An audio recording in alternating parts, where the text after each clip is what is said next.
Hi, I'm Dr. Deepa Shetty here, and I'm a health coach. We did part one of conflict. How do we deal with conflict? In which we saw conflict is just a disagreement between two people or a team, and how those conflict actually trigger a lot of emotions out there, and because of which the response is usually generally in terms of something which is not healthily dealt with. It's more an unhealthy way of dealing a conflict, which may result in harming the relationship. So today, let's understand what are the causes of this conflict, from where this whole conflict come into picture.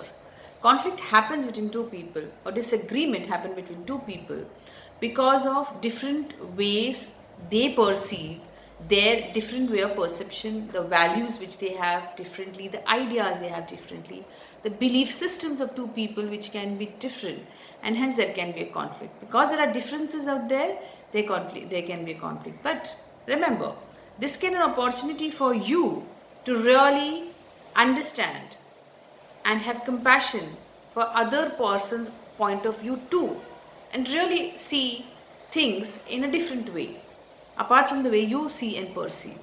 Now that thing can be something very opposite to your belief system, but still it's a point of view. It's not something which is actually a threat to your belief system. It's just a point of view and a belief of that person. And it may be however it is. The person needs to be respected for whatever point of view the person has. So it's really something which will help you to see from others' point of view too. The cause of the conflict, as I said, can be because of the various kind of belief system that people have, and two people may differ because of their motivation level and everything else. Now, from where does this come from? It comes from their past experience, sometimes because they have experienced an unhealthy relationship. You don't want to get into the conflict and feel humiliated and disrespected, because that's the response which you have had from an earlier relationship which you had, or experience where you felt powerless and out of control.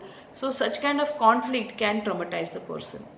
So basically the conflict happens because of the belief system, and these belief systems and the ideas and the perception that every individual have is based on their past experiences, based on how they dealt with their experiences in their life and what they went through during such conflict. So it's very important that you have this opportunity now to see the other person, to see from where the person is coming from, what is the basic need down there. As I said earlier, the need can be just to feel protected, the safety, the security, or just an intimacy. So what is the need? To be respected. So when that is not met, the immediate response is totally different, and because of which most of the people avoid conflict by just ignoring them, by just distracting the whole conversation, or by just shutting down, or sometimes just outbursting into anger because they don't want this disagreement. If there is a disagreement, there are two different belief systems, and that is an opportunity for you to understand the other person in a better way. In a team, when there's a conflict arises, there can be a loss of the deal. There can be a loss. You may not be able to have the profit which you want to have, or they may be actually you as a team are not bonding well. In personal relationship, you may harm a relationship. So what is the greater thing that we all need?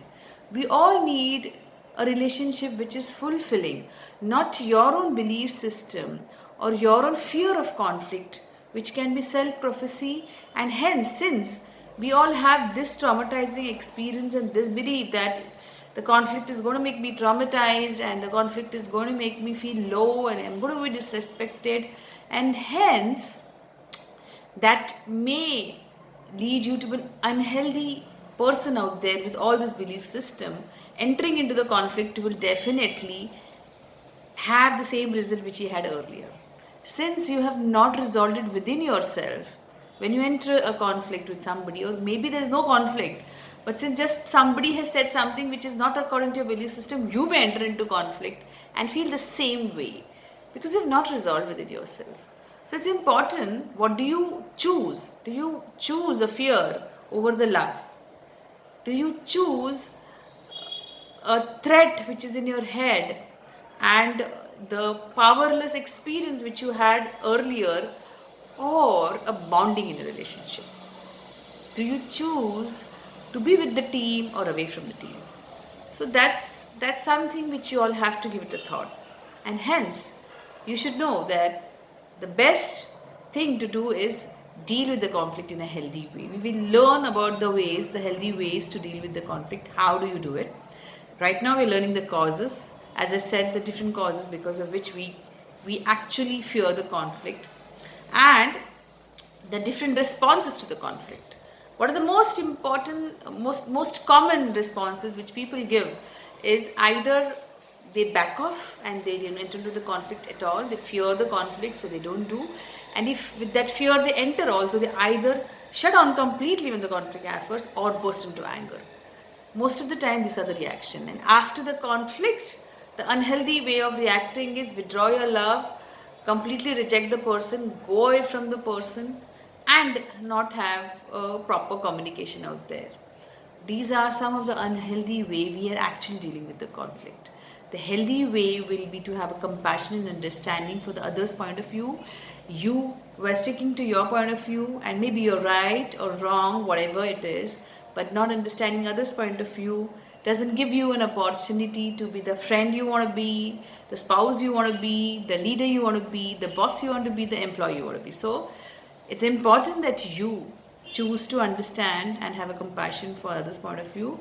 And it's also important to give a response which is more caring and loving, and a listening response where rather than shutting down or bursting into anger, you just stand there and listen to the person and put across your point of view, which is respectful for both you and the other person. And hence, when you have resolved the conflict in a healthy, compassionate way, the bond between the two people will be stronger, and the relationship takes it another height where the next level of misunderstanding will not be the same one.